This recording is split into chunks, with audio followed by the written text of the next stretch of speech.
Welcome. I've done some previous videos on this Amcrest Video Doorbell, and I'll put a link in the description of those videos. And this was provided to me by Amcrest, but they're not compensating me for this video and they're not reviewing it before I post it. If you find this video helpful, I'll put a link in the description of this on Amazon, and if you use that link, it helps me out a little bit and doesn't cost you anything extra. So in a previous video, I demonstrated ringing the doorbell and answering it on a phone. I wanted to make a quick video here while I ring the doorbell, answer it with my phone, but the phone is connected to cellular as opposed to Wi-Fi. So I have my phone here, it's connected to cellular.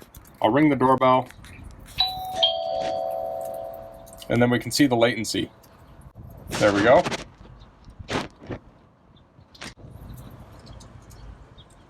Okay, it has a little message here that I'm using my 3G, 4G data. So I say continue to play. And here we go. So I think this is on the low res mode. It says it's taking, well, it's jumping around here. It's under 100 kilobytes per second. So I'll hang up here. And right now it's doing SD quality. Okay, so I'll try that one more time.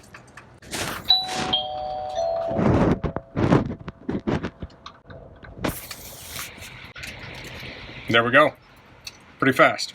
Okay, I've been editing this video and I did some calculations, and it seemed to take around 5 to 6 seconds for it to answer between when you press the doorbell and when you can get video on the screen. So it was probably around 5 or 6 seconds. It depends on how fast you tap the notification. And I'm on 4G LTE network inside a city. If you're in certain areas where the internet is slower on cellular, obviously that's going to slow things down a little bit. I also tried to calculate how long the delay is of the video, and it was around a little over a half second. So that would be if someone said something on the doorbell, you would see it about a half second later on the cellular. It was kind of hard for me to measure that. So I just wanted to summarize that up a little bit, but that's all for this video. If you have any questions, please leave them in the comments. If you like this video, please click like. If you haven't subscribed to my channel, I'd appreciate it if you could do that. And thanks for watching. Until next time, goodbye.